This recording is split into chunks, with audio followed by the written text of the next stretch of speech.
Muy buenos días para todos. Bienvenidos a la conferencia Observatorio de Libertad Religiosa en América Latina. La ponente será Teresa Flores. Teresa es abogada y directora del Observatorio de Libertad Religiosa en América Latina. Saludamos al secretario de Educación Municipal, Francisco Arturo Vallejo García, quien nos acompaña hoy. También al honorable concejal, presidente del Consejo de Manizales, Andrés Sierra Serna.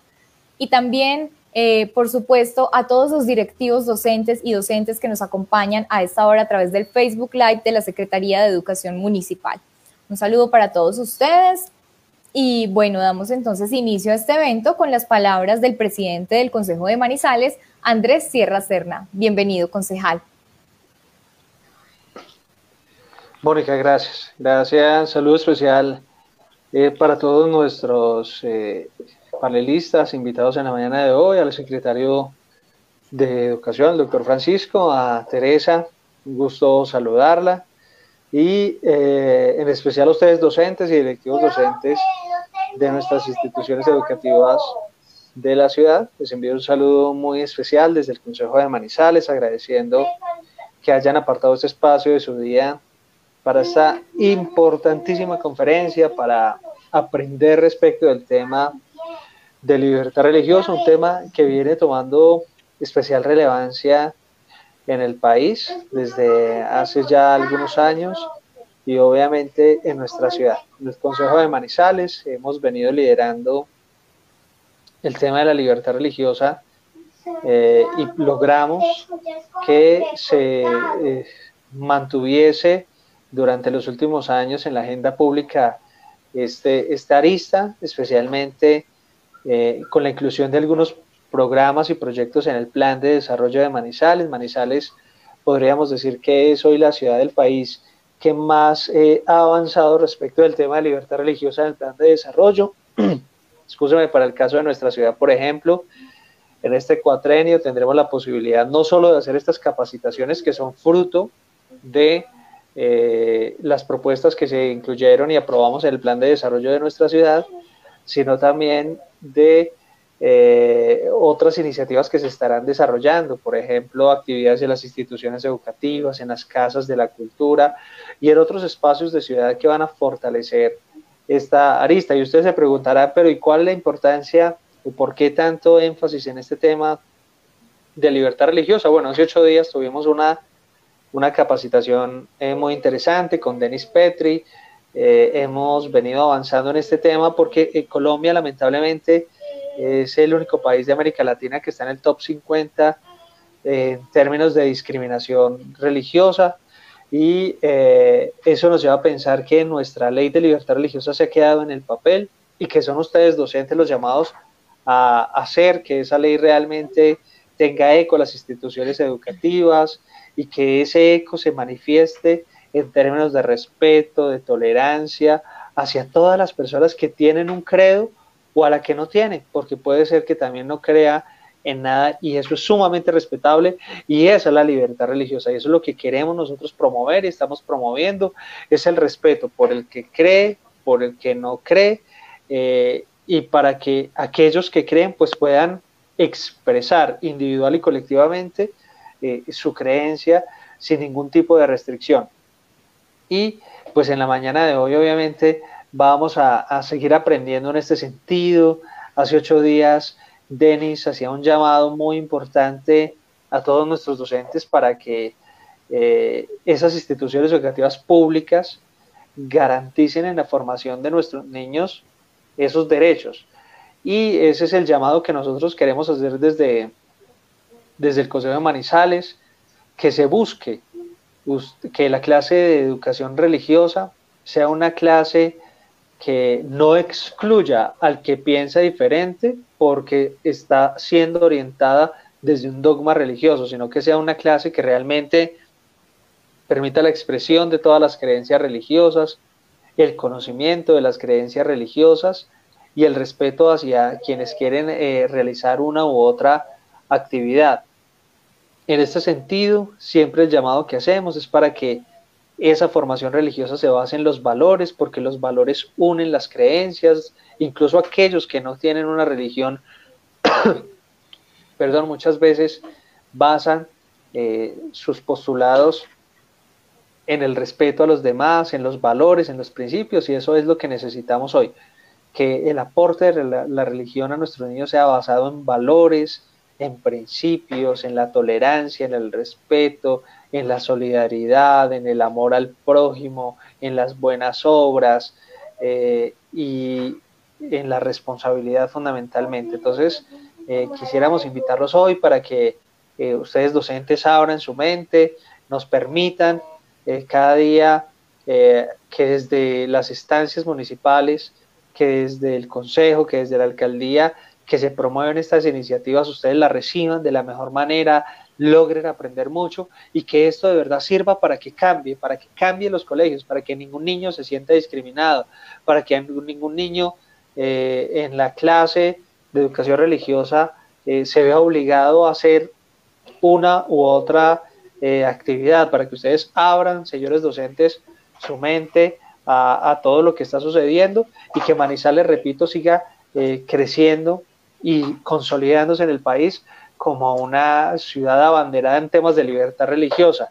El trabajo que hizo el anterior funcionario que estuvo en la Oficina de Libertad Religiosa de la ciudad, el ingeniero John Freddy Osorio, pues logró muchos avances con los líderes religiosos de la ciudad y hoy estamos aquí en esta propuesta, las instituciones educativas, y seguramente avanzaremos a muchos espacios más que nos ayuden a consolidar la paz que tanto queremos los colombianos, y este es un camino importante para hacerlo. Así que un abrazo especial desde el Consejo de Manizales, atentos a todas las solicitudes y necesidades de los colegios, y pues en esta oportunidad invitándolos para aprender mucho respecto del tema de libertad religiosa. Mil gracias a todos, un feliz resto de día, saludo especial.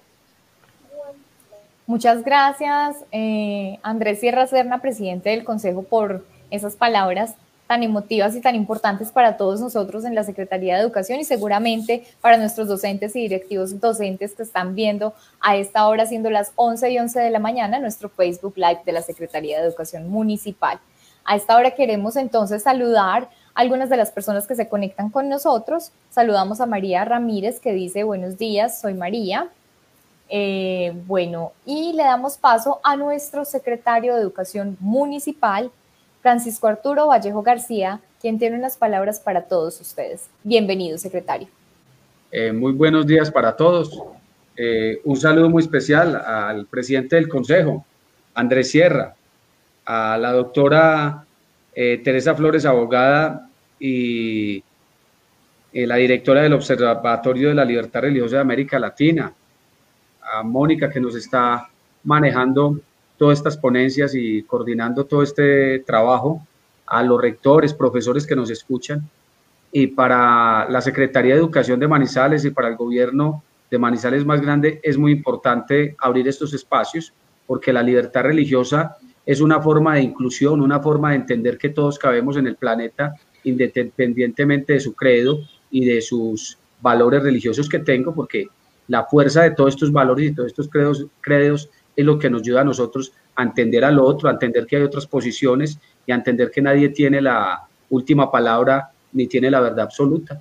Y por lo menos ayuda mucho, porque ya en las instituciones educativas se va ampliando el tema del respeto a la religión y se quita el matoneo que se hacía hace muchos años, incluso pues ahorita es mínimo, pero sí se hace, de porque usted tiene una religión diferente, entonces el muchacho, otros lo agredían verbalmente o físicamente, y creo que esto ya hemos avanzado, y ahora con el trabajo que viene promoviendo mucho Andrés Sierra desde la presidencia del Consejo, creo que vamos en este gobierno de Manizales más grande a avanzar, y para eso trajimos a la doctora Teresa Flores, que nos va a ampliar, nos va a dar unos conceptos más claros y una ruta de cómo llegar a una libertad religiosa para una Manizales más grande. Muchas gracias y un abrazo para todos.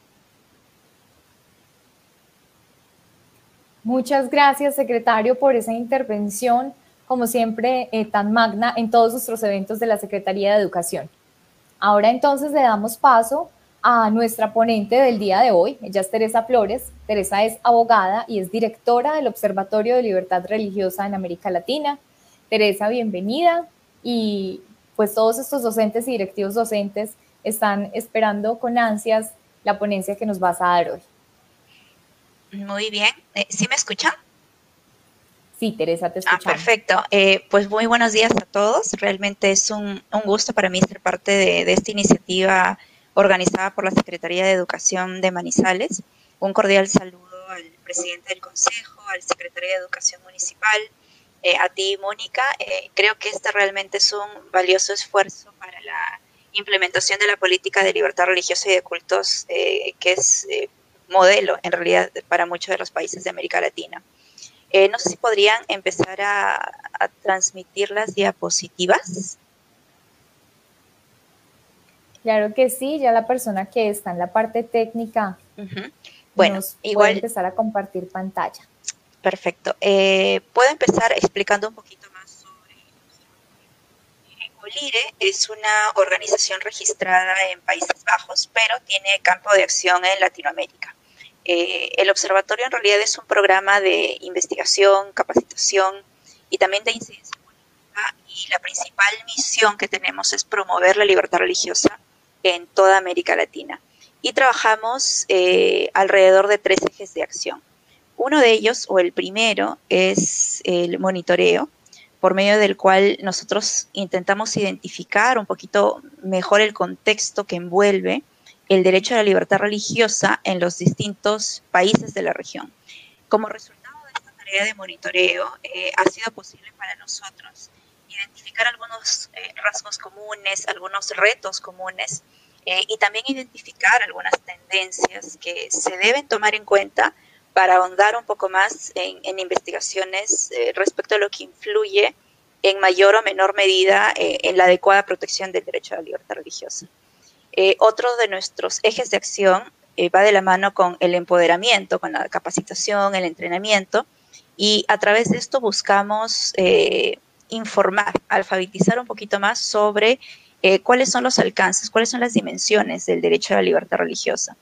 Este segundo eje de acción está dirigido a un amplio público. En realidad nos interesa mucho involucrar al sector de la academia, al sector político, al sector religioso y por supuesto que también a ciudadanos en general, porque es un derecho humano y todos tienen que conocer más a fondo en qué consiste.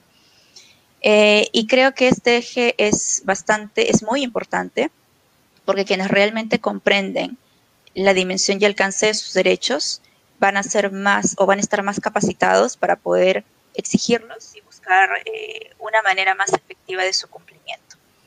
Ahora, además también creo que es importante decir que este entrenamiento también ayuda a comprender o a identificar todos los elementos, todas aquellas situaciones que limitan este derecho. Si pueden, por favor, avanzar a la tercera diapositiva. Ahí, perfecto. Y bueno, el tercer eje de acción está relacionado ya más con el aspecto de influencia, ¿no? De incidir sobre todo en la esfera pública. Sabemos desde el observatorio, y estoy segura que también desde el gobierno, se sabe que el gran desafío es pasar de la descripción de la realidad a que esta realidad mejore. Y para ello nosotros buscamos resaltar, poner en la palestra el tema de la libertad religiosa, y para eso también buscamos involucrar al sector público a nivel nacional y últimamente también a nivel interamericano, porque finalmente ellos, los tomadores de decisión, son quienes también tienen gran influencia en la protección, en la promoción de este derecho. Y bueno, estas son las 3 áreas de trabajo que realizamos desde el observatorio. No es que una sea más importante que otra, todas se complementan y buscan asegurar en la medida de lo posible la garantía de este derecho.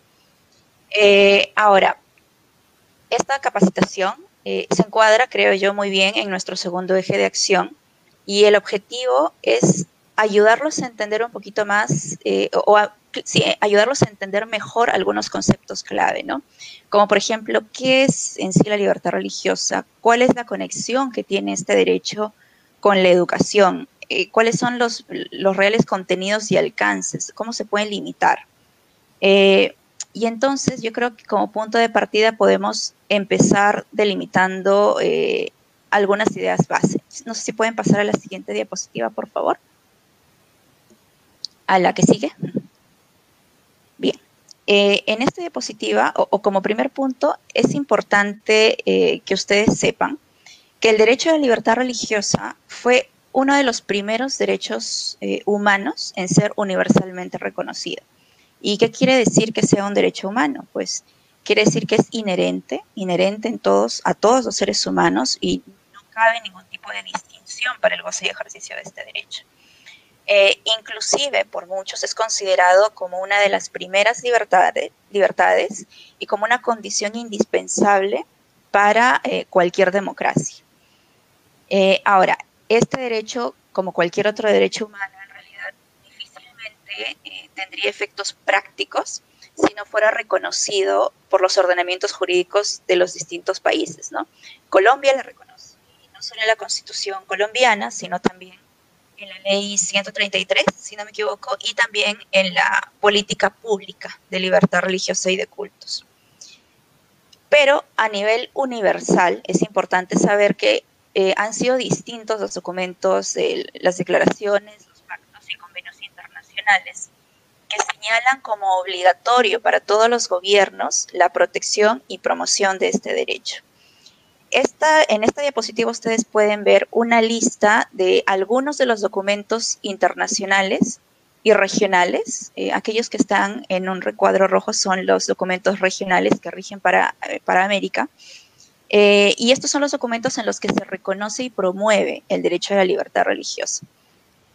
Algo que debemos tener en cuenta es que no es un derecho que la comunidad internacional concede al individuo por su condición de ciudadano, sino que al contrario. Cada país reconoce la existencia de estos derechos por medio de estos documentos, es decir, reconocen que es un derecho preexistente, no es que lo concedan, sino solamente lo reconocen. Y obviamente cada país se compromete de alguna manera para garantizar este derecho, y Colombia por supuesto que no es la excepción, ¿no?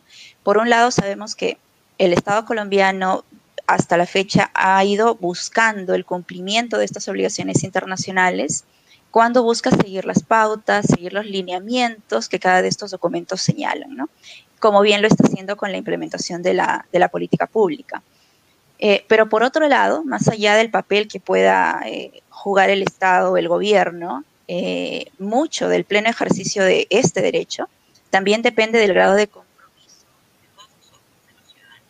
Y creo que mucho también influye, mucho depende de educadores como ustedes, porque precisamente está en sus manos formar a nuevas generaciones, ¿no? Y sobre todo en un ambiente de respeto, en un ambiente de tolerancia. Entonces, por eso, realmente felicito a quienes están siguiendo esta transmisión, porque ustedes demuestran que hay un interés, porque ustedes no pueden enseñar sobre algo de lo que no se tiene mucho contexto, ¿no? Entonces, el que ustedes deseen conocer más sobre la libertad religiosa, más el puente que tiende la Secretaría para que esto sea posible, creo que va a tener un impacto muy positivo en las aulas, en su quehacer educativo. Ahora, si pueden pasar a la siguiente diapositiva, ya para entrar un poquito más en materia, es importante saber qué implica en sí el término de libertad religiosa. Para poder explicarlo, para intentar explicarlo, he diferenciado 5 aspectos en base a los documentos que mencionamos en las diapositivas anteriores. El primer aspecto podemos desarrollarlo desde el ángulo de libertad religiosa, no discriminación. Como podemos ver en todos los documentos señalados en esta diapositiva, se hace referencia a que toda persona debe gozar de los mismos derechos, de las mismas libertades y de la misma protección, sin distinción ni discriminación alguna, por motivos de raza, color, sexo, idioma y también por motivos de religión. ¿Esto qué quiere decir? Que ningún individuo, ningún grupo, autoridad o institución puede tratar de una manera distinta o una manera distinta no justificada a una persona o un grupo de personas por la fe que profesa. Inclusive, si la organización o el grupo religioso esté recién constituido, si se trata de teístas, de no teístas, de ateos o inclusive si se trata de minorías religiosas. Y es interesante que en este aspecto en Colombia me parece que hubo una modificación al Código Penal, o más que modificación, creo que una inclusión, en el que se incluye como delito, bajo pena de prisión y multa, el hostigamiento por motivo de raza, por motivos de religión, entre otros. No son muchos los países que incluyen en su código penal este tipo de acciones que son pasibles de sanciones penales. Pero entonces, más allá de leer textualmente lo que implica la no discriminación en términos de libertad religiosa, ¿cuándo nos encontramos nosotros frente a estos casos de discriminación? Pues cuando miembros de comunidades religiosas o cuando miembros de determinados grupos que siguen una creencia o una fe en particular sufren de situaciones que afectan, por ejemplo, el acceso a la educación pública, el acceso a los servicios de salud o a cargos públicos, y en algunos casos extremos, algunos inclusive pueden ser arrestados, pueden ser multados, solo por la fe que profesan. La discriminación por religión también puede hacer referencia a tratar a una persona de manera diferente, por estar tan solo relacionada con una persona que tiene o que profesa una religión diferente a la de la mayoría, ¿no? E inclusive en el campo laboral también podemos ver este fenómeno, cuando, por ejemplo, la contratación, el sueldo, los permisos, los beneficios o los beneficios no son otorgados a alguien por la fe o por sus creencias o las posturas que asume sobre ciertos temas en base a esa fe o a esas creencias. Si podemos pasar a la siguiente diapositiva. Bien, ahora, este segundo aspecto ya nos va a ayudar a entender un poquito más o a ahondar un poco más en lo que está relacionado con el contenido y alcances de la libertad religiosa. De todos los documentos que ustedes pueden ver en la diapositiva, podemos resaltar el Pacto Internacional de Derechos Civiles y Políticos, el artículo 18 de este pacto, que es un instrumento internacional que tiene fuerza vinculante y del cual Colombia es parte porque suscribió este documento.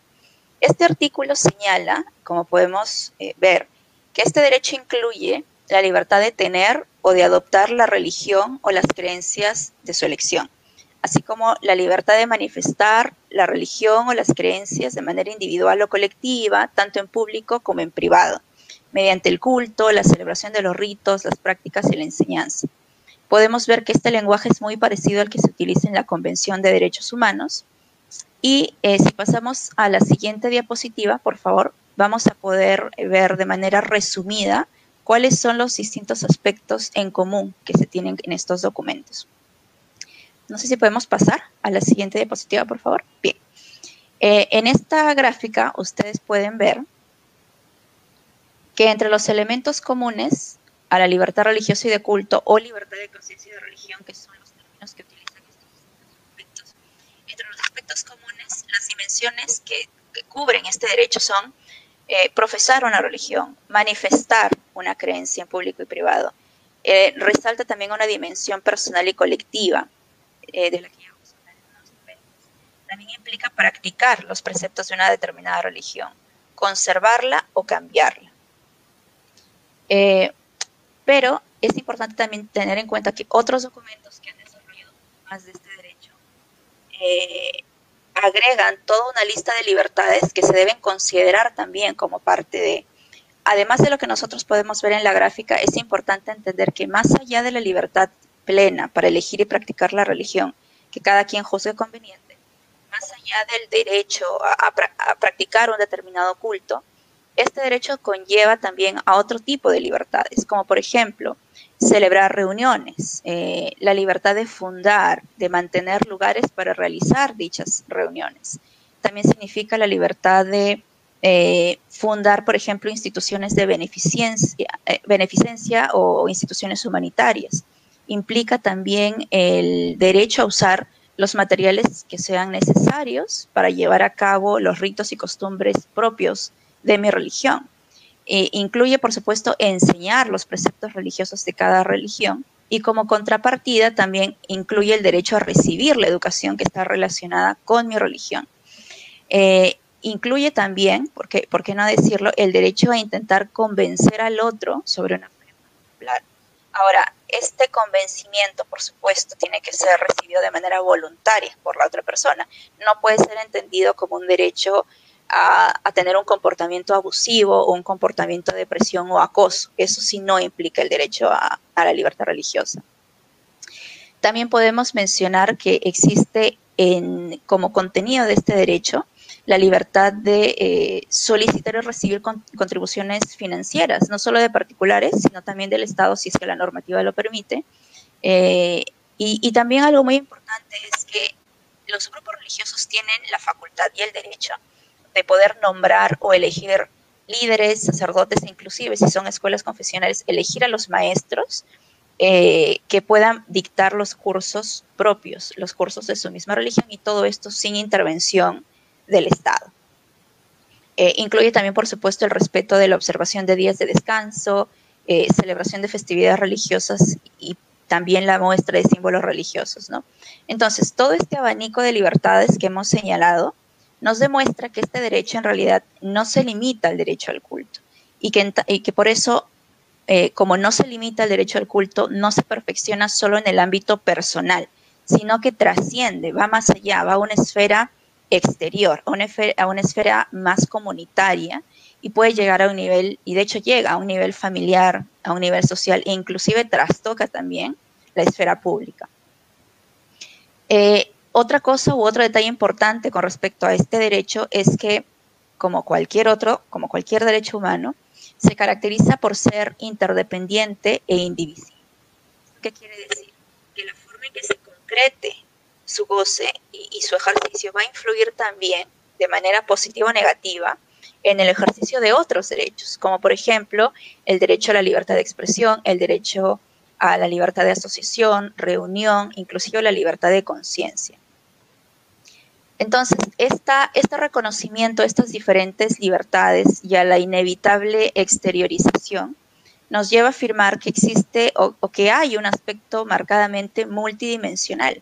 Nos invita también a identificar lo que les decía hace poco sobre la dimensión colectiva de este derecho, porque existe una capacidad, una facultad de manifestar la propia religión o creencia, pero no de manera personal o individual, sino también asociándonos libremente con otros, y también obviamente sin ningún impedimento arbitrario de agentes estatales o no estatales, ¿no?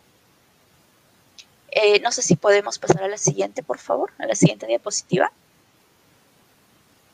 Entonces, ahora que ya tenemos más o menos claro, o un poquito más claro de qué hablamos cuando hablamos de libertad religiosa, creo que podemos intentar entender o pasar a analizar este derecho en relación con la educación. Entonces, por un lado y de manera general, los documentos que estamos revisando ahora plantean la educación como una herramienta, ¿no? Como una herramienta para promover el fortalecimiento de las libertades fundamentales, para favorecer la comprensión, la tolerancia y la amistad entre las naciones y los grupos religiosos. Y sin ir muy lejos, en Colombia, si no me equivoco, al menos de lo que tuve la oportunidad de revisar, el Plan Nacional Decenal de Educación, el último, señala como una de sus expectativas que para el año 2026, actualmente me parece que dice algo como que el espíritu de la educación debe ser el desarrollo humano para poder cerrar brechas sociales, lograr equidad, consolidar la paz.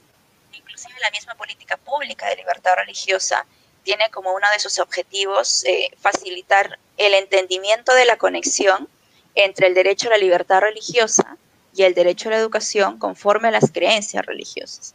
Esto es muy importante porque quiere decir que la educación es vista como el medio para lograr el respeto de los derechos humanos, en el que se incluye, por supuesto, el derecho a la libertad religiosa. Eso vista como un medio para alcanzar la convivencia pacífica, no violenta, que es algo de lo que ya mencionaba al comienzo de esta presentación del concejal y el secretario, ¿no? Y en ese sentido, la importancia de la educación es que permite formar una sociedad verdaderamente inclusiva, e inclusiva en el sentido de que no se puede permitir la segregación por motivos religiosos o por opiniones basadas en la fe. Ahora, por otro lado, muchos en realidad podrían preguntarse, pero entonces, ¿por qué la educación religiosa? ¿Cuál es la importancia? ¿Acaso no basta con que esta educación en derechos humanos se incluya de manera automática el derecho a la libertad religiosa? Otros también pueden preguntarse, ¿no? ¿A qué responde que aún se dicte el curso de la asignatura de religión o que sigan existiendo centros educativos confesionales.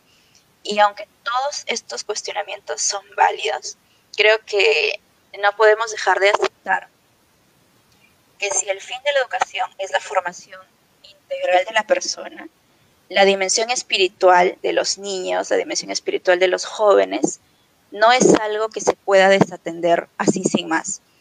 La dimensión religiosa forma parte fundamental de todo ser humano.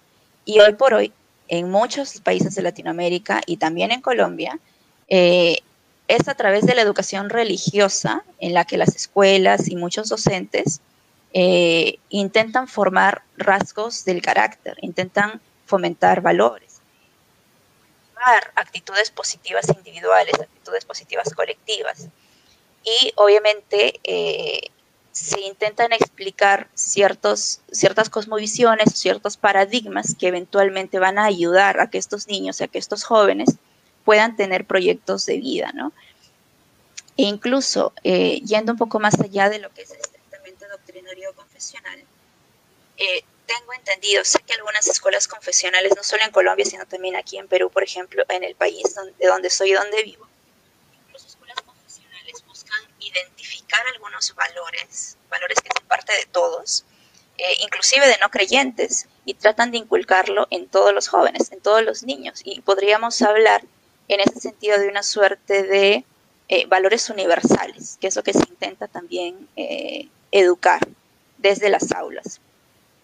Y también otra de las propuestas u otra de las ideas que pueden salir cuando uno se cuestiona este tipo de cosas es que la religión se considera como una parte esencial de la cultura. Muchas de nuestras costumbres, mucha de la idiosincrasia que tenemos, al menos en América Latina, también va arraigada a esa historia que indudablemente incluye la religión como parte, como base de la sociedad. Entonces, desechar la educación religiosa así sin más, pues es cuestión de una reflexión un poco más profunda. Creo también que otra respuesta que podemos proponer a estos cuestionamientos es que así como existe el derecho, y eso también lo que decía antes, así como existe el derecho a enseñar todo lo relacionado con una religión o con una particular, también existe el derecho de recibir educación, de ser educados en la religión que cada uno sigue. Ahora, esto también nos invita a otro debate que ya tiene que ver a si la educación pública, por ejemplo, debe enseñar una religión particular o si debe enseñar una asignatura relacionada con la religión en general, historia de las religiones, por ejemplo, o cursos un poco más amplios, no estrictamente confesionales. Y creo que aquí se podría explorar nuevamente la idea de la enseñanza de ciertos valores universales, ética, moral, etcétera, ¿no?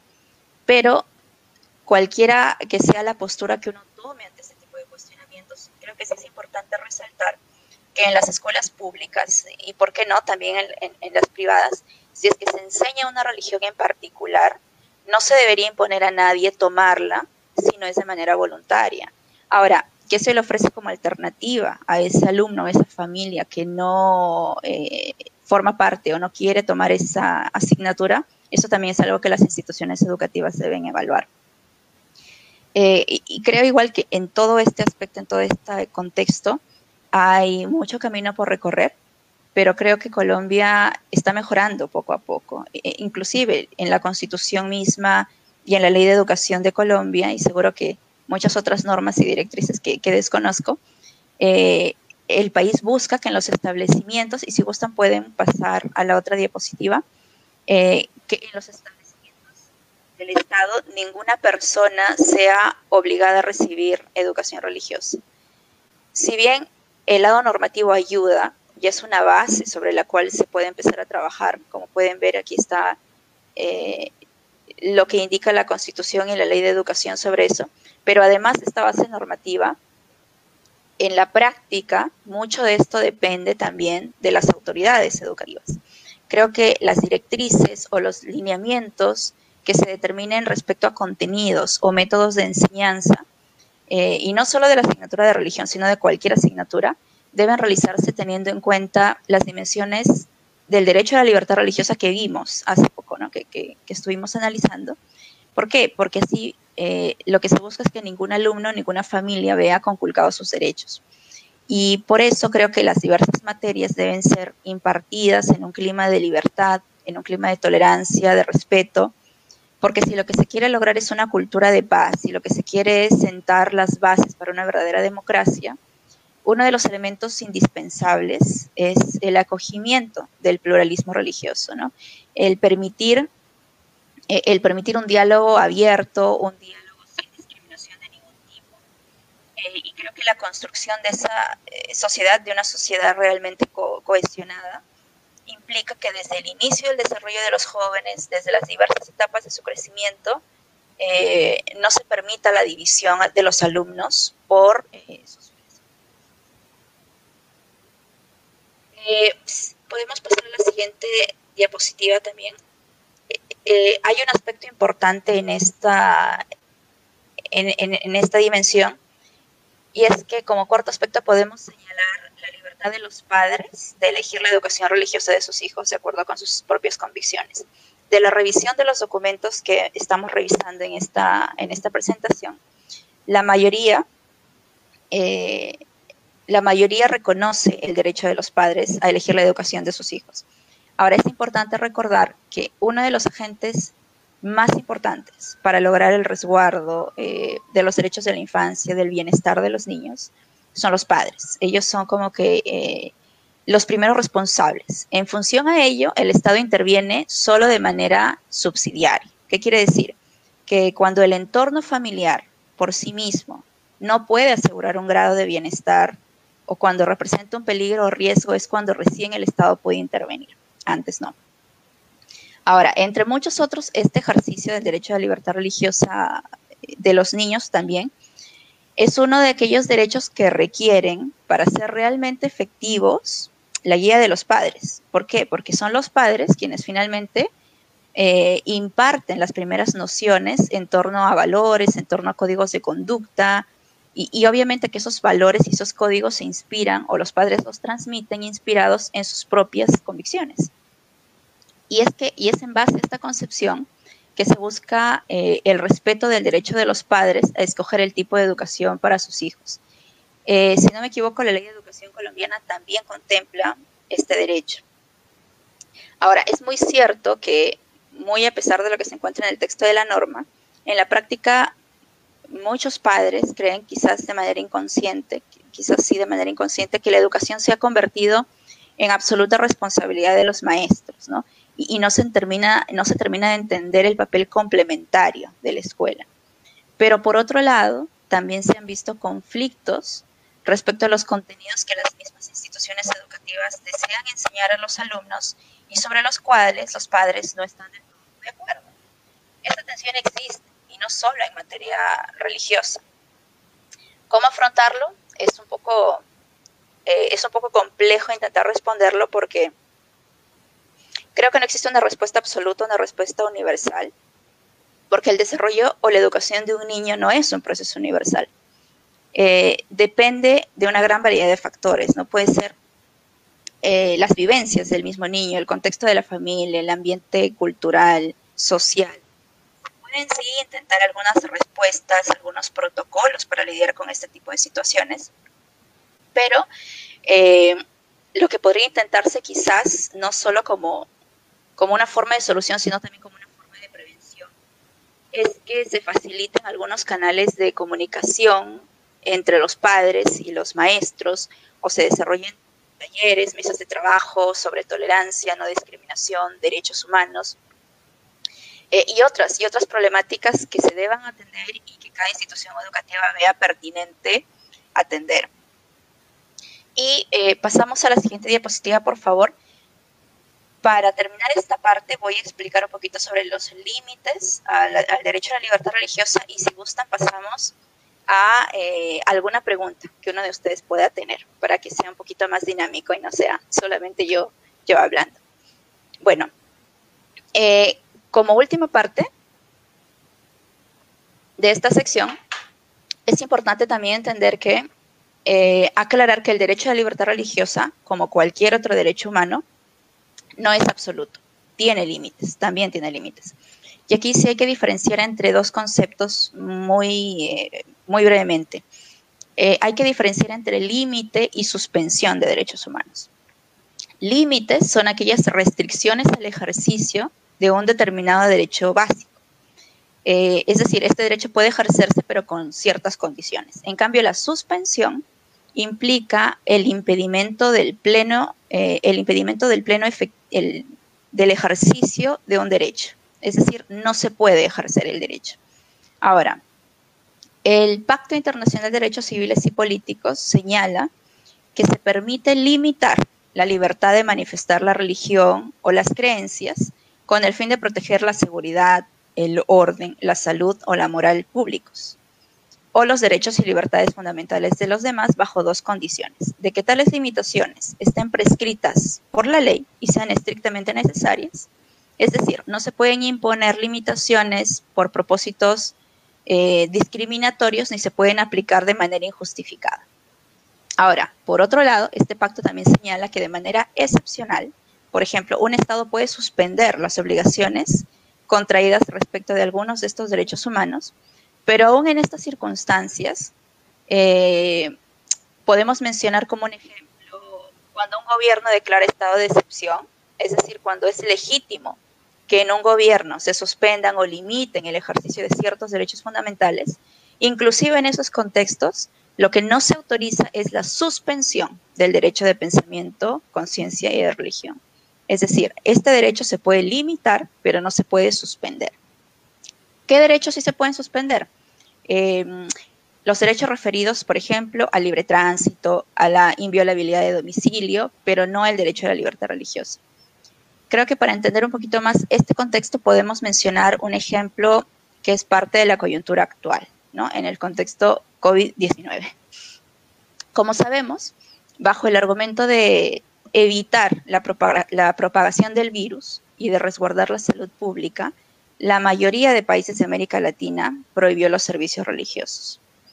Y vale decir que Perú, mi país, es uno de los países en los que esto se ha prohibido de manera absoluta, sin ningún tipo de excepción. Para evitar que se reúnan, ¿y por qué? O sea, el motivo es para evitar que se reúnan numerosos grupos de personas, ¿no? Y evitar el contagio. Pero de manera un poco contradictoria o paradójica, la premisa de evitar aglomeraciones para prevenir el contagio no se ha aplicado de la misma manera a todos los sectores, ¿no? Porque en más de un país de la región de Latinoamérica, tal parece que la discrecionalidad de las autoridades para autorizar ciertas actividades se ha inclinado un poco a los beneficios económicos y materiales, ¿no? A aquellos servicios más tangibles, por decirlo de alguna forma. Y en ese sentido, lamentablemente, la dimensión religiosa de la ciudadanía no ha sido atendida de la misma manera, porque en muchos países siguen sin permitirse actividades de culto a pesar de que los grupos religiosos en cuestión, los grupos religiosos que han solicitado aperturar nuevamente los templos, han presentado protocolos de seguridad, pero a pesar de esto han sido rechazados.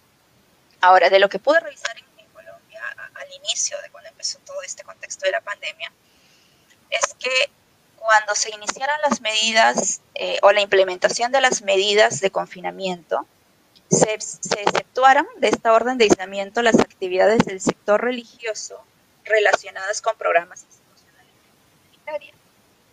¿Esto qué quiere decir? Que se hizo una excepción a las actividades de las denominaciones religiosas, pero que están relacionadas con la asistencia social, con la ayuda humanitaria, con ayuda material. ¿Y esto qué nos podría dar a entender?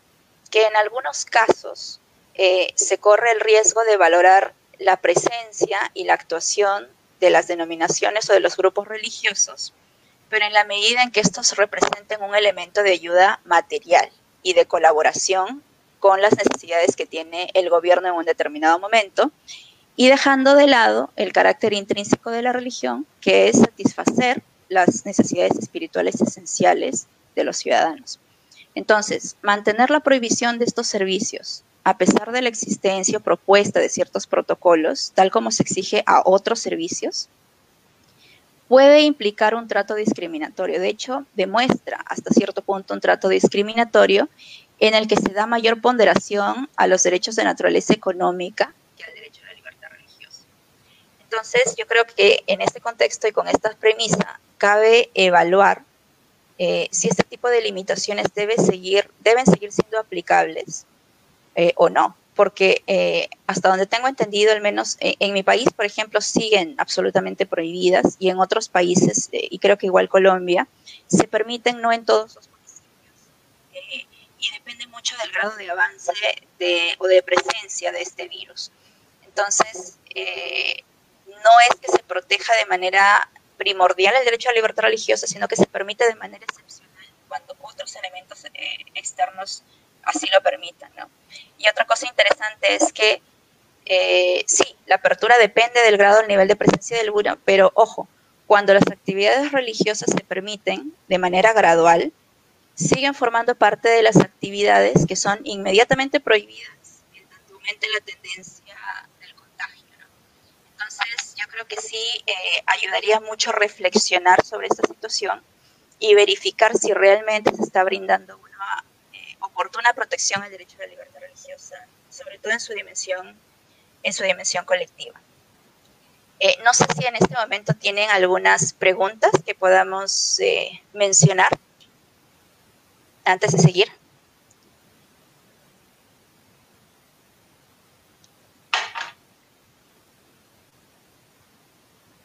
Mónica, ¿me escuchas?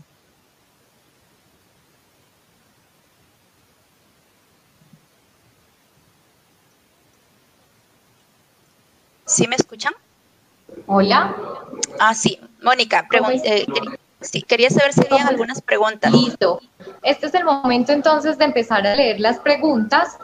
Emair James pues pregunta, bueno, dice, que la materia de religión enseñe cosas como la apostasia, el derecho que tenemos a renunciar a cualquier institución. Mucha gente no conoce este término y además cambian de confesión religiosa siendo aún fieles en otra institución.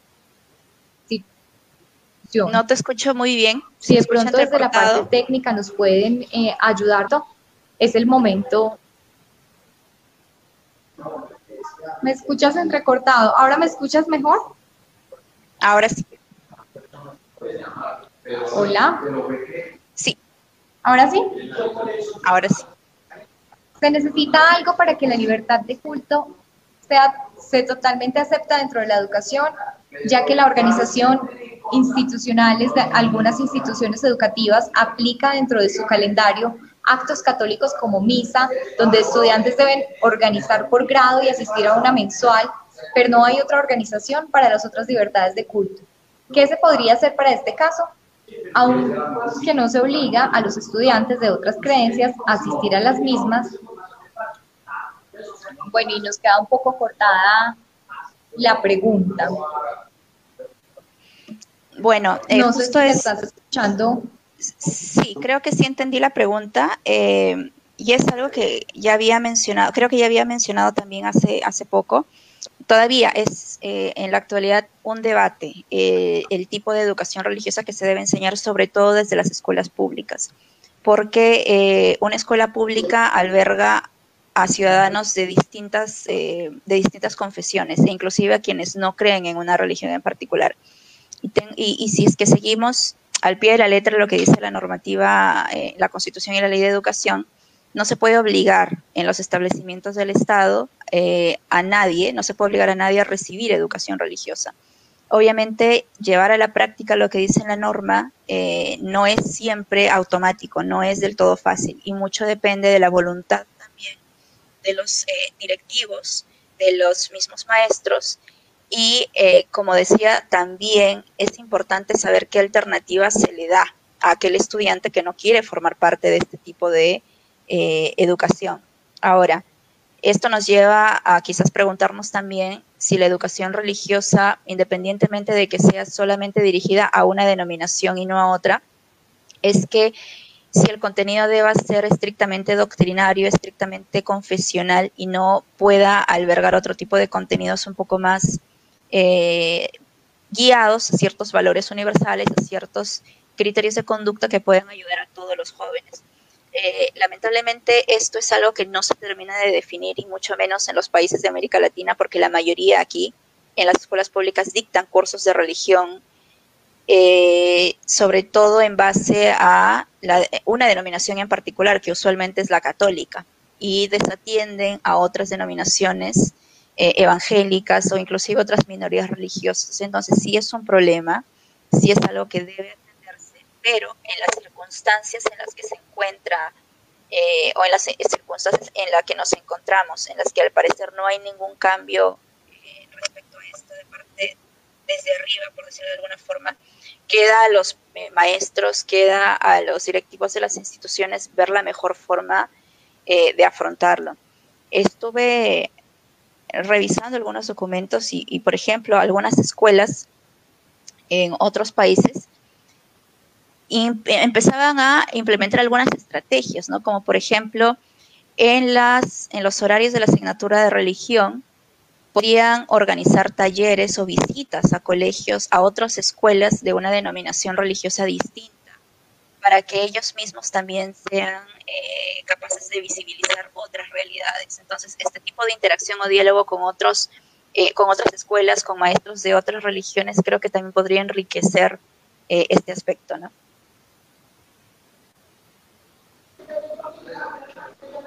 Perfecto. Vamos entonces con otra pregunta. Dice, el marco de la enseñanza de la religión siempre está limitado por la libertad religiosa, más no el culto.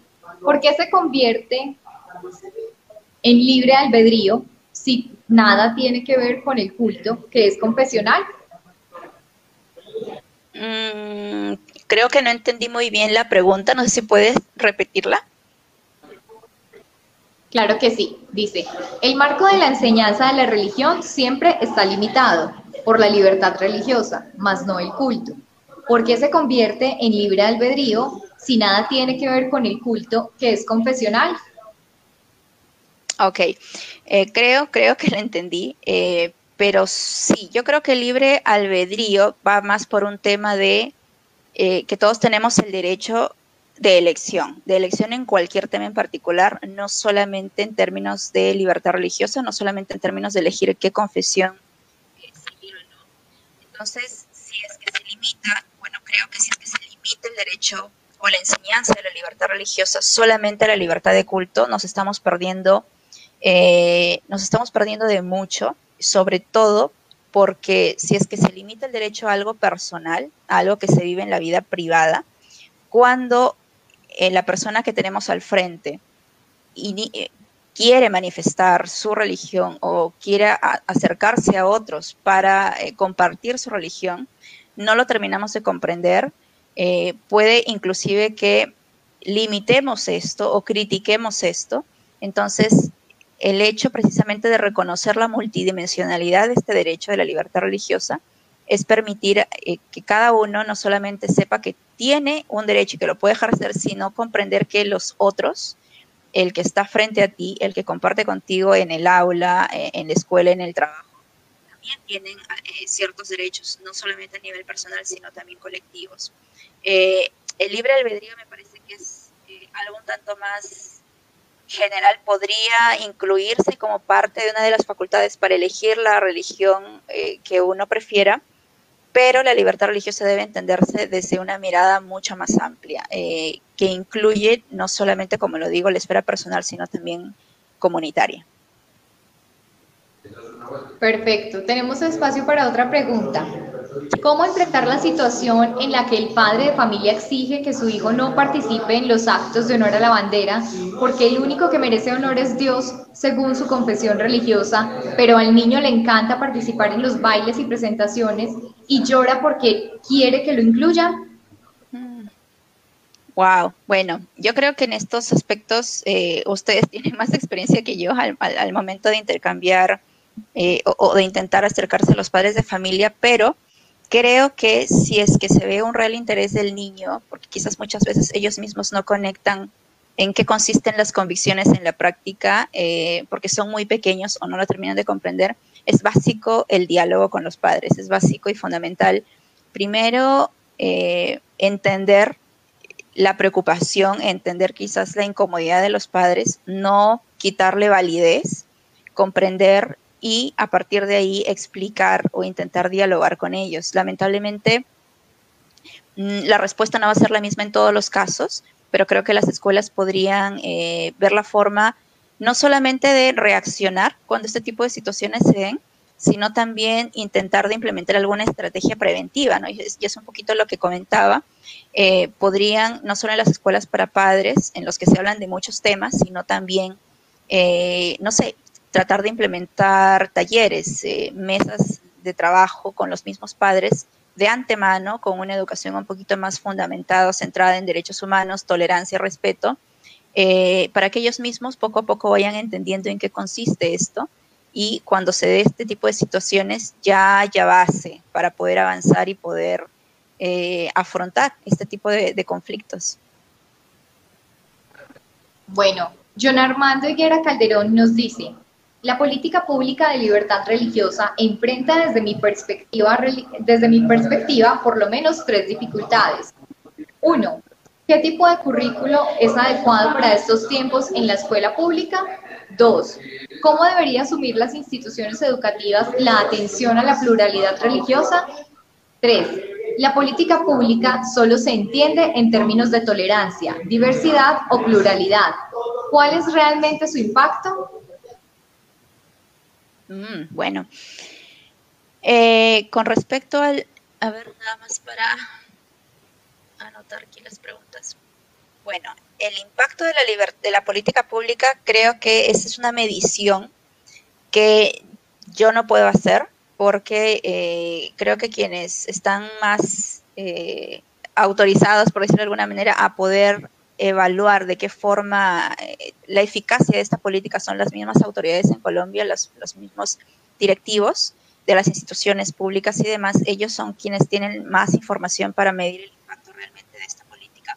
Lo que puedo decir desde fuera, desde lo que se ve del observatorio, es que a nivel de América Latina, creo que Colombia es el único país que realmente está trabajando la implementación de esta política, que realmente está colocando en un alto nivel el derecho a la libertad religiosa. Por supuesto que hay muchas limitaciones, pero yo creo que el hecho de haber realizado y el hecho de haber aprobado esta política y ahora el esfuerzo que está haciendo, por ejemplo, la Secretaría de Manizales en este tipo de capacitaciones, dice algo muy bueno con respecto al impacto que se está teniendo de esta política. Y sé que Manizales fue uno de los primeros municipios, por el trabajo también, el muy buen trabajo que hizo John Freddy Osorio, es uno de los primeros municipios en el que se procuró implementar esta política. Así que yo diría que a pesar de todas las dificultades que se puedan ver,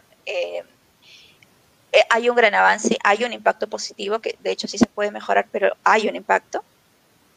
Y con respecto a la primera pregunta, Mónica, ¿cuál era? Si me la puedes responder, repetir.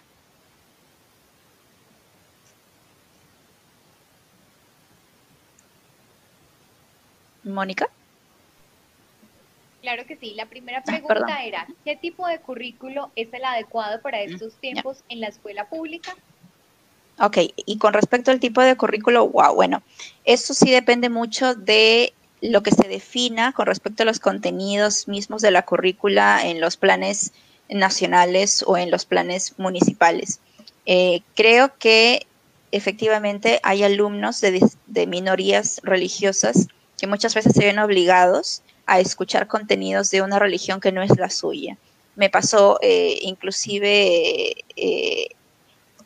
grupos, por ejemplo, de evangélicos o judíos o musulmanes, que muchas veces son familias que muchas veces no cuentan con los recursos para inscribir a sus hijos en escuelas confesionales, que algunas son muy pocas las que son estatales confesionales y las privadas pues incluyen un costo que no todas las familias pueden pagar. Entonces sí se entiende que hay un problema que sí se debe atender, pero no estoy de acuerdo, por ejemplo, con eliminar la enseñanza de la asignatura de religión, quizás sí modificar el contenido a que sea un poco más amplio, que no se centre solamente en contenidos doctrinarios, sino en contenidos, como le decía, con temas de valores universales, con temas éticos, morales, que realmente permitan fundar las bases o sentar las bases para que estos niños, estos jóvenes luego sean parte de una ciudadanía, de una sociedad inclusiva, tolerante, respetuosa. Entonces sí creo que se debería ampliar el tema de los contenidos de la educación religiosa y no dejarlos o limitarlos a temas solo doctrinarios, porque los estudiantes no son solo de una denominación religiosa, son de distintas, y creo que sí es importante atender las necesidades de todos estos grupos religiosos. No sé, Mónica, si es que puedo seguir con la presentación, quizás, y luego volvemos a las preguntas.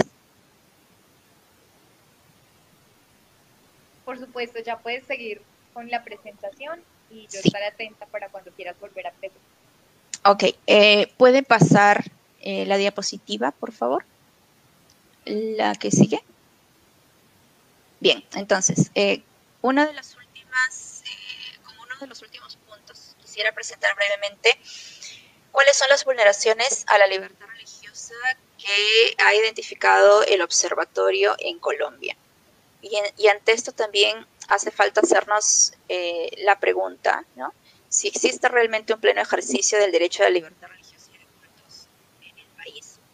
Como lo decíamos, Colombia es uno de los países modelo en la forma en que se ha intentado poner en la palestra y se ha intentado promover y proteger el derecho a la libertad religiosa, pero es indudable que aún existen muchos retos por resolver. Y yo he intentado diferenciar en 3 distintas categorías cuáles son estas limitaciones. Una de ellas está relacionada con la hostilidad a las expresiones religiosas por parte de actores estatales y no estatales. Y bueno, en Colombia es importante decir que la participación de grupos religiosos es doble, ¿no? Porque por un lado, el gobierno ha involucrado cada vez más a grupos religiosos en temas sociales, especialmente porque los considera actores indispensables para lograr la implementación de los acuerdos de paz en las áreas más olvidadas del país, ¿no? Y como resultado, estos grupos religiosos, algunos, no todos, ocupan un papel activo en sus respectivas comunidades y por eso se han convertido muchas veces en el enlace con el gobierno. Eso es un aspecto muy positivo. Pero por otro lado, la expresión de ciertas creencias religiosas y de ciertos puntos de vista o enseñanzas de estos mismos grupos religiosos está constantemente bajo escrutinio, ¿no?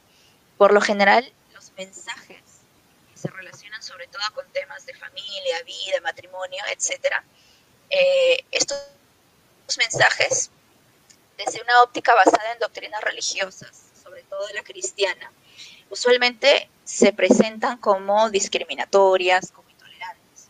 Y por eso es que algunas autoridades gubernamentales, algunos grupos seculares radicales, buscan censurar la libertad de expresión de estos actores confesionales. No solamente en el ámbito privado, sino en el ámbito público, ¿no? ¿Y cuál es usualmente el pretexto que se usa para fundamentar este tipo de censura?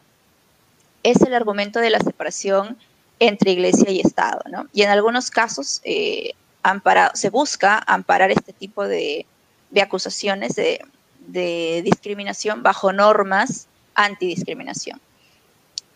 Pero siempre nosotros debemos recordar que el defender el argumento de que las instituciones religiosas no deben tener autoridad legal sobre el Estado no significa que estas instituciones no pueden expresar sus opiniones y deben tener esa facultad, así como lo tiene cualquier otro grupo en la sociedad, así como lo tienen las mujeres, las comunidades indígenas, la comunidad de discapacitados. Los grupos religiosos deberían tener ese espacio para poder dar a entender su voz, sin ser criticados, sin que se intente que sean sancionados. Y hemos visto, ¿no? Hemos visto que en muchos contextos estos grupos religiosos o líderes religiosos se enfrentan críticas, insultos, su libertad de expresión siempre se intenta limitar y ocasionalmente, no siempre, pero ocasionalmente también se ha podido verificar ataques físicos y actos de vandalismo en contra de templos de culto. Quizás si podemos pasar a la siguiente diapositiva. Estos son algunos ejemplos de las vulneraciones o de las hostilidades a las expresiones religiosas que hemos identificado en distintos países de la región. El primero está relacionado con el caso que ya creo que la mayoría conoce, el caso de la Virgen de Chiquinquirá. El segundo es el caso FASTA. Este se dio en Argentina y ahora lo explico con un poco más de detenimiento. Pero antes de esto quisiera comentar que como resultado de la implementación de algunas leyes y políticas antidiscriminación, las personas que profesan una determinada fe recurren cada vez más a la autocensura, ¿no?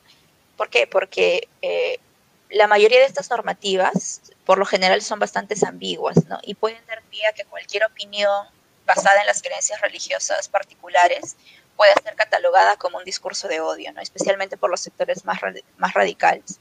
Y es por eso que la consecuencia de este tipo de limitaciones podemos verlo, por ejemplo, en casos de estudiantes censurados en escuelas y universidades, personas no contratadas por la fe que profesan, el no financiamiento público de algunas organizaciones por el ideario religioso que tienen. Personas también pueden ser obligadas a prestar cierto tipo de servicios, aun cuando estos son contrarios a la fe que profesan, ¿no? Inclusive profesionales de la salud que tienen o que profesan una determinada fe pueden ser obligadas o presionadas a realizar ciertos procedimientos que van en contra de sus creencias, ¿no? Inclusive maestros podrían ser obligados también a enseñar contenidos contrarios a su fe. Y en algunos otros casos, en algunos otros países de la región también, por ejemplo, jóvenes pueden ser obligados a prestar servicio militar sin opción a alegar objeción de conciencia. Y ahora volviendo a estas imágenes, se vio muy claramente en el caso de que se intentaba limitar el derecho a la expresión, el derecho a manifestar la propia fe del presidente, porque hasta donde tengo entendido, la alusión que él hace a la adoración que él siente por la Virgen de Chiquinquirá, esta manifestación la hizo desde una cuenta personal, no desde la cuenta oficial del gobierno, ¿no?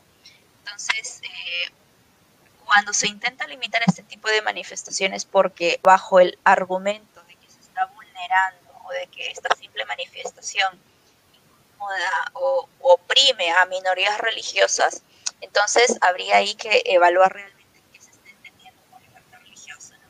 Es el concepto que nosotros hemos revisado hace poco, hace unos momentos, o quizás es un concepto un poco más sesgado, un poco más limitado. Afortunadamente tengo entendido que ya se dio una respuesta desde los tribunales a este caso y ya no se obliga al presidente a eliminar este tuit, sino que se le permitió mantenerlo, lo cual me parece que sí es acorde a la protección que le quiere dar el gobierno colombiano al derecho a la libertad religiosa. Ahora, con respecto al caso FASTA, este es el caso FASTA se dio en Argentina. Este es una especie de distintas sucursales de una asociación religiosa, de una asociación educativa religiosa, en los que grupos seculares y sobre todo el gobierno, la organización que vela por el respeto de la no discriminación en el gobierno argentino, no recuerdo ahora las iniciales, podría ser INADI, la verdad no lo recuerdo muy bien, pero esta organización empezó a evaluar los contenidos, el contenido curricular de esta asociación educativa cristiana, porque señalaba que las enseñanzas que daban en base a la doctrina católica con respecto al matrimonio entre hombre y mujer eran discriminatorias, que ellos, esta enseñanza bajo el ideario confesional de la escuela era una vulneración al derecho de las minorías y por tanto el Estado debía obligar a esta institución educativa a dejar de enseñar el matrimonio, a dejar de enseñar las relaciones entre mujer y hombre bajo el ideario de la misma escuela católica, porque tenía que adaptarse a la ley de educación sexual que se ha implementado en el país. Entonces aquí, este es un caso que todavía no está resuelto del todo porque está evaluándose si es que efectivamente el gobierno debe tener injerencia o no en los contenidos educativos de las escuelas confesionales. Y la tercera imagen hace referencia a los actos de vandalismo que usualmente ocurren y que podemos presenciar en contra de templos, sobre todo cristianos. Y este es un ejemplo de algo que pasó en México y en Colombia también pasó en el marco del Día Internacional de la Mujer, en el que algunos grupos feministas violentos, no todos los grupos feministas son violentos, pero hay algunos que sí lo son, pintaron con grafitis, dañaron templos de culto y usualmente las frases que se escriben en estos grafitis es no al patriarcado o la iglesia, como que hacen una alusión a que la iglesia vulnera también los derechos de las mujeres, ¿no? Entonces, como podemos ver, sí existe un marcado hostigamiento, un marcado rechazo a algunas posturas, algunas manifestaciones a las expresiones religiosas, no solamente por parte del gobierno, por parte de actores estatales, sino también por parte de actores no estatales, que creo, si ustedes como maestros intentan desde la escuela, desde las aulas, educar, enseñar en términos de derechos humanos y de libertad religiosa, espero que las futuras generaciones encuentren cada vez más inaceptable este tipo de reacciones en contra de las manifestaciones religiosas, cualquiera que sea la procedencia. Como segunda, si pueden pasar a la diapositiva para pasar al siguiente caso, hostilidad hacia las conversiones religiosas en las comunidades indígenas. En Colombia, en el contexto de las reservas indígenas, la libertad religiosa para las minorías no siempre está garantizada. Los conversos al cristianismo, usualmente en estas comunidades, en estos pueblos indígenas, son vistos como una amenaza al poder de los líderes locales. Y también como una amenaza para las tradiciones ancestrales indígenas. Es por eso que estas minorías de convertidos, son vulnerables a las violaciones de sus derechos humanos. ¿Por qué? Porque sabemos que las comunidades indígenas gozan de derechos autónomos y estos son de gran alcance. Por lo tanto, es bastante complicado, es muy difícil para el Estado, no solo en Colombia, sino en otros países como en México, es muy complicado garantizar la protección de los derechos humanos al interior de estas comunidades, de estos pueblos. Y también es difícil garantizar el pleno respeto del derecho a la libertad religiosa aquí. Ahora, por ejemplo, dentro de las comunidades indígenas, aquellos que no siguen las prácticas sincréticas de la mayoría, usualmente son vistos como traidores, ¿no? Como un peligro para la estabilidad del pueblo. Y por eso se han identificado algunos casos en los que se ha expuesto a la familia, no solo a la familia nuclear, sino también a la familia extendida de estos convertidos, estas minorías, a distintas sanciones, ¿no?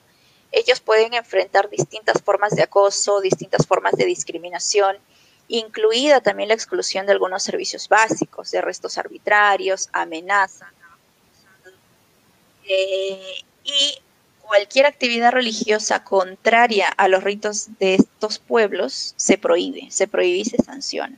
Esto ha conllevado incluso también al desplazamiento forzado de familias enteras, o la presión por lo menos de abandonar la comunidad. Si pasamos a la siguiente diapositiva, para tener tiempo de algunas preguntas. Como último escenario en el que se limitan o en el que se puede limitar el derecho a la libertad religiosa, tenemos la amenaza del crimen organizado. La amenaza del crimen organizado para la libertad religiosa y la libertad de expresión. Ahora, para responder de qué forma el crimen organizado representa una amenaza para la religión y para el derecho a la libertad religiosa a la libertad de expresión de líderes religiosos, es preciso delimitar primero cuál es el sector religioso al que estos grupos dirigen su atención. Y en este proceso me gustaría que consideren o que puedan diferenciar dos conceptos, el primero de identidad religiosa y el segundo de comportamiento religioso. El concepto de identidad religiosa corresponde a la condición de pertenecer a un grupo religioso, a un grupo que sigue un sistema de creencias particular. Y el segundo, el relacionado con el comportamiento religioso, hace referencia a la noción de que dicho sistema de creencias, de que dicho sistema de convicciones nos motivan a comportarnos de una manera particular. Y este comportamiento puede explayarse o puede manifestarse en participación no solamente de eventos religiosos, sino también en cualquier forma de participación que se inspire en esas convicciones religiosas, y puede ser, por ejemplo, la participación en la sociedad civil o la participación inclusive en la política, ¿no? Entonces, bajo esos dos conceptos, quienes tengan un comportamiento religioso más activo serán aquellos que sean más evidentes o se expongan aún más en una determinada comunidad. Y al estar más expuestos, por ser conocidos, por saber que son influencia en su comunidad, también se exponen a una mayor vulnerabilidad. Ahora, por mencionar, grupos criminales, guerrillas, cárteles de la droga, en el caso colombiano, por ejemplo, las facciones disidentes de las FARC, las que no aceptaron el proceso de paz, y otros grupos que tomaron el lugar de las FARC, en más de una ocasión, sabemos que en más de una ocasión son los que asumen el control, asumen la función del Estado, ¿no? Sobre todo en aquellos lugares donde es aún no olvidado, sino en los que es muy difícil para algunas autoridades llegar. Entonces, estos grupos representan el poder de facto, ¿no? Operan en un contexto de impunidad, de corrupción, de anarquía, y en ese sentido controlan todas las actividades que se desarrollan en esa área, y esto incluye las actividades religiosas. Entonces, hay un control opresivo, especialmente cuando los líderes o las comunidades religiosas afectan los intereses de estos grupos. Las organizaciones criminales saben que las diversas doctrinas religiosas no son compatibles con sus ideales, no son compatibles con su ideología criminal. Y es por eso que no permiten que estos grupos religiosos influyan en los miembros de la comunidad. Podríamos decir que la autoridad moral de estos líderes religiosos es percibida como una amenaza para el crimen organizado, ¿no? ¿Y por qué? Porque la mayoría de las interpretaciones religiosas buscan promover y transformar la sociedad, transformar el espíritu, y por eso fácilmente esto entra en conflicto con lo que buscan estos grupos criminales. Por eso es que al verlos como una amenaza, muchos de ellos usualmente, este contexto trae como consecuencia, por ejemplo, amenazas, hostilidades, ataques físicos, amenazas de muerte, y la forma en que los cárteles identifican este tipo de actividades es a través de monitoreo constante, porque ellos finalmente son los que saben qué es lo que está sucediendo en cada comunidad, saben quiénes fungen como defensores de derechos humanos, como defensores del medio ambiente, qué autoridades o qué comunidades o grupos religiosos apoyan quizás con mayor énfasis o no a cierto partido político que puede no ser conveniente para este grupo. Entonces, sí es un aspecto que no siempre es fácil de conectar, pero que vale la pena tener en cuenta, porque precisamente quienes tienen una mayor influencia moral, una mayor presencia en sus comunidades, también se convierten en blanco de represalias si es que contradicen los intereses o ideales de ciertos grupos como los grupos criminales. Estos son, en síntesis, porque veo que nos queda poco tiempo, las acciones de hostilidad que podemos identificar en contra del derecho a la libertad religiosa en Colombia. Creo que podemos dar paso a algunas preguntas, Mónica, ¿cómo lo ves? Antes de llegar a las conclusiones. Claro que sí.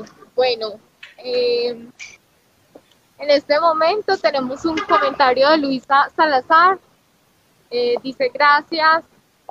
Yesid Henao García dice tolerancia ante las demás religiones es muy importante, aunque ellos que no practican ninguna religión, que son muy distintos a los ateos, también son muy respetables.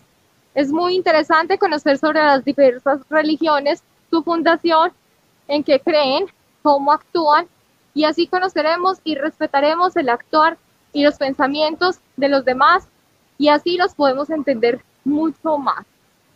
Muy bien. En este momento no tenemos más preguntas, solo comentarios.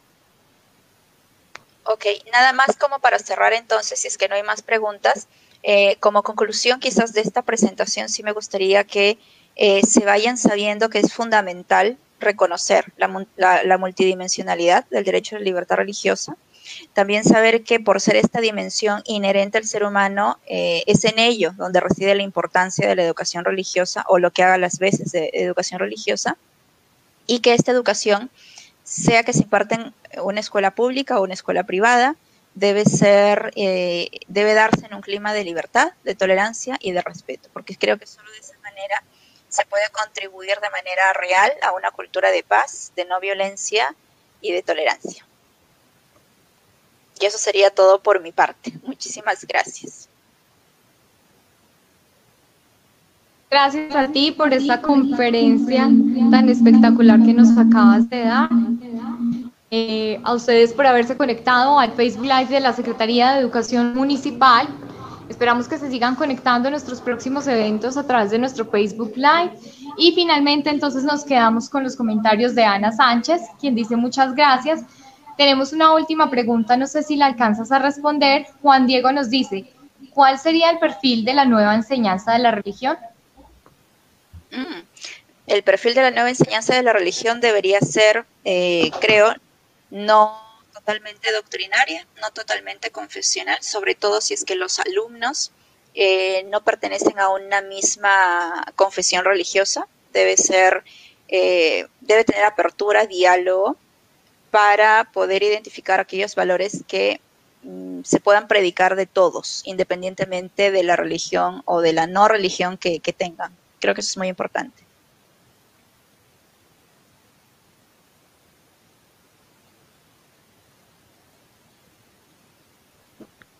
Bueno, no siendo más, entonces aquí terminamos este Facebook Live del Observatorio de la Libertad Religiosa en América Latina de la Secretaría de Educación Municipal.